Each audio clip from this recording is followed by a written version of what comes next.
Hey, Presby family, Pastor Andrew here. I hope that you're having a wonderful day today.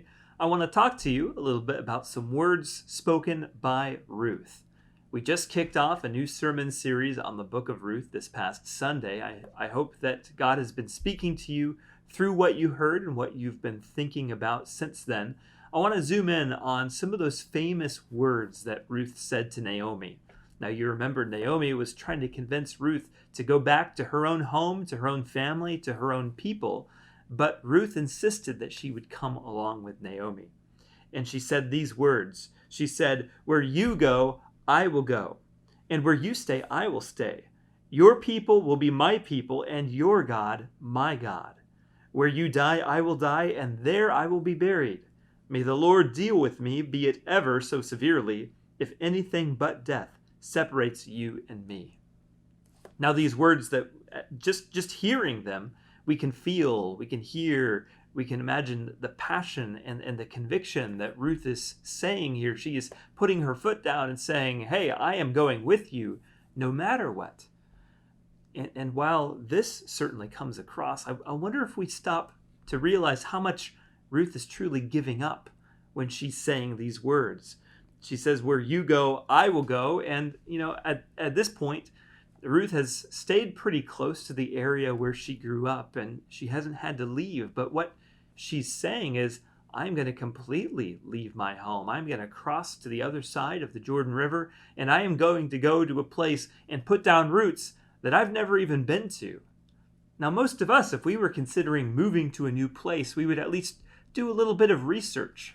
We would look into the options. Maybe we would visit there and say, is this a place where I see myself living for the long term? And Ruth is simply saying, you know what? I am all in. I am going to go to this place. I will stay there.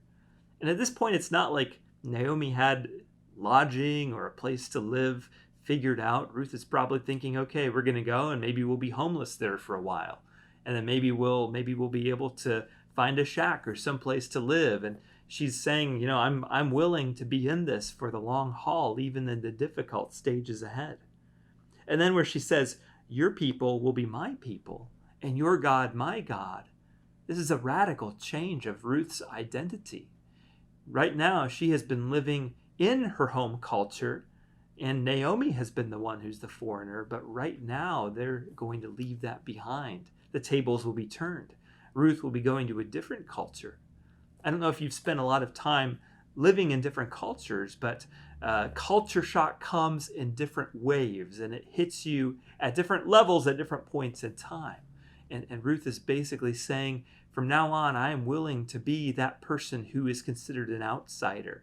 I am willing to be that person who lives as a minority. And if you've heard from minority voices in our own community, you know that life can be very complicated when you're living as someone of a minority within a population that experiences life differently.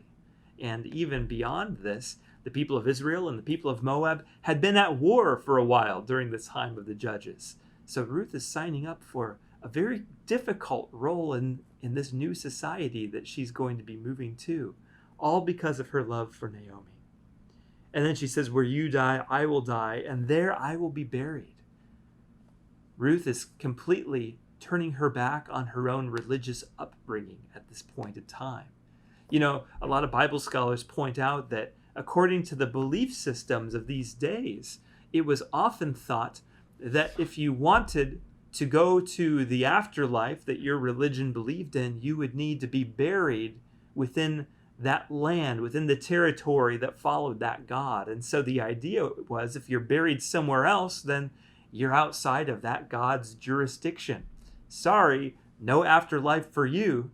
So coming from this different religious background, Ruth is basically saying, hey, I am abandoning any stake I once had in the religion that I grew up with. I'm willing to do something that will make everyone else that I know back home think that I have gone off the deep end and that there is no eternal hope for me anymore. And why is that? It's because she is now placing her eternal hope in the God of Naomi, the God of Israel, the God of Abraham, Isaac, and Jacob. And so truly, she is crossing a line, and there's no going back from here. Ruth's words here kind of remind me of other famous words that one of Ruth's descendants, a person by the name of Jesus Christ, said on a different occasion. In the same way, Jesus was talking about this moment of no turning back, making a decision that will forever change the course of your life. And we find this in Matthew 16, verses 24 and 25. Then Jesus said to his disciples, "If anyone would come after me, he must deny himself and take up his cross and follow me. For whoever wants to save his life will lose it, but whoever loses his life for me will find it." In the same way, Jesus is saying, hey, if you want to go with me, if you want to follow me, you have to give up all of your claims to the rights to yourself. You are denying yourself. You are taking up your cross and you're following me. And the way he describes it is you are giving up your life to be his disciple. In the same way, Ruth was giving up her life to follow Naomi to Bethlehem. But she ended up finding a new life that was richer, deeper, and better than what she had imagined.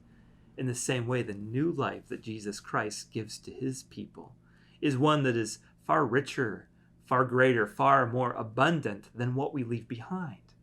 But he still calls us to do that painful task of leaving behind.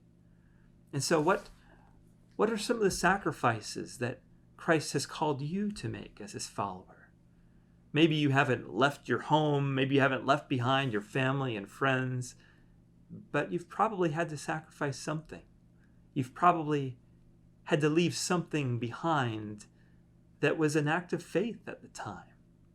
And so the book of Ruth shows us an example of what it can be like to lay everything down in order to follow this new God, in order to follow this Jesus who calls us.